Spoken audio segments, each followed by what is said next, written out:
So, for example, Jermaine Genius in the commentary, we were watching this on the BBC. Jermaine Genius, one of the co-commentators, said, Rashford, we're watching a starter now. He has to start. And I'm not, I mean, I think Marcus Rashford is fantastic, scored 2 wonderful goals today. But that doesn't necessarily mean that in a Gareth Southgate team at a World Cup that he's a starter. It's really weird because then you think Rashford is doing far more of what I've seen from England than Sterling has at all. But you still expect Sterling to play because he seems like the more... His record is better as well player. for England as well. He's scored so many important goals in the last sort of 2 or 3 years that's probably what tips the balance. I would have thought. Rashford a bit of a current form player though. Yeah. And they were saying earlier, like I think the commentators were saying he looks a bit happier than he has been in the past, and he's talked about that and how he's come over maybe a bad spell in his time anyway, and he's coming on and he's feeling much happier now. So. Plays a similar position to what Sterling does, but I mean, he can play.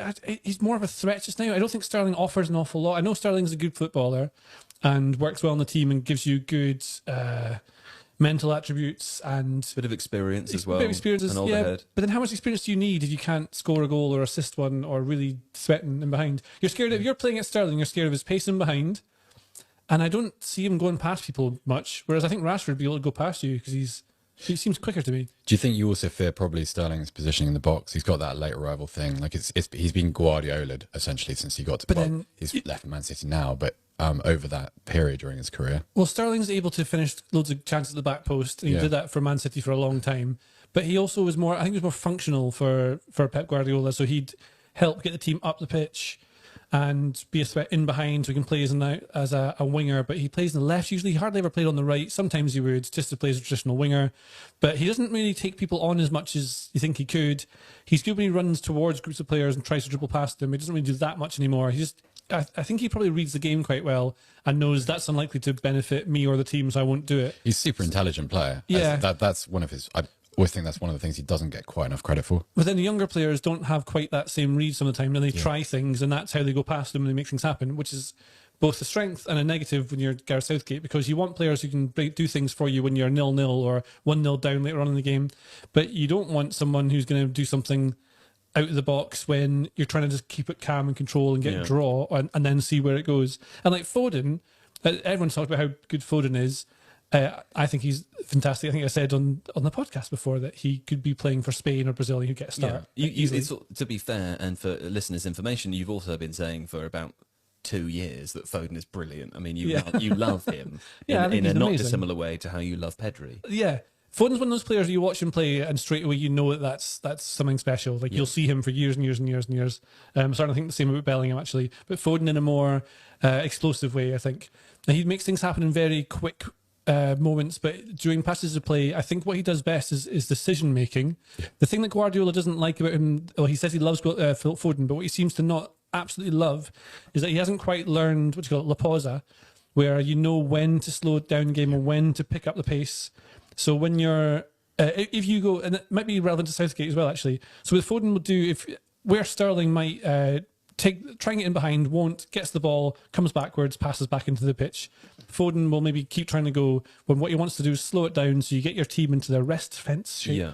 So you can then control the pitch the way you want and also have yourself secure from counter-attacks. I thought John McKenzie had joined the podcast. Well, that's what I'm channeling John. Yeah. I can feel John through me. Yes. We all can on a daily basis. Yes. May I use the board to make a very quick point? I think that's okay. Yeah, is that okay? Yeah. So when I saw the selection, and I think this is it's kind of turned out true during the game, what I was excited about with Foden is like when he receives the ball here, like for a lot of players, and I think this is probably what separates really talented players from just good attacking players.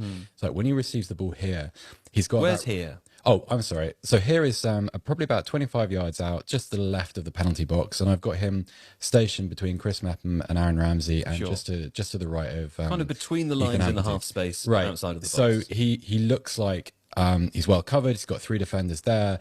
He's not got a lot of obvious space around him.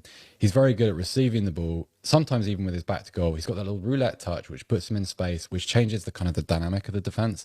And he's very instinctive, which is kind of what JJ's just said, because like while other players are a little bit more older players, typically a bit more circumspect, where can I lay the ball off? Where's the space? Foden kind of flows through gaps in defense. There's a kind of a water quality to him. And that's what excited me, because I think Rashford isn't the same, but I think he's kind of more dangerous here than some of the other options. Like That's to the right of just to the right of the right of the penalty box in roughly the same area.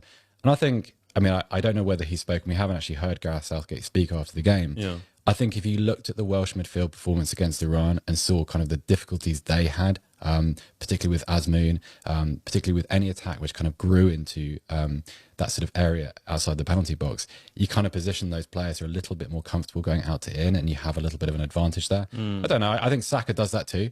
But I think I always think of Sterling as being a bit more dangerous around the edges of the penalty box, and as JJ said earlier, like at the back post, a bit more of a timing player, whereas Foden is. Although oddly enough, Foden scored from the back Exactly. post. Exactly, but then that's part of his game too. It's not to say that he can't do it. I just think like there's just a range to his game which I don't think any other English player currently has. Okay, so to round this question up then, I'll come to both of you and say we now know that England will face Senegal in the round of 16. Who would you select, JJ, as your wide forwards, either side, presumably of Harry Kane, for that game? Based on what I saw from this game, I would probably put Foden and Rashford because they're more attacking, more fun for me. But I think he will play Saka and Sterling. Right. What do you think? Yeah, I think so. Like the thing with Saka, I think Saka's become a brilliant player. I just think he takes a lot of physical punishment throughout the season. I think that showed a little bit in England's last game against the United States. He looked a little bit leggy, looked like he played a lot of football. When he's fresh and when he's at his best, he's really destructive. I really want to see Saka play that game. I have one more thing to say about Phil Foden as well, which is maybe relevant to this.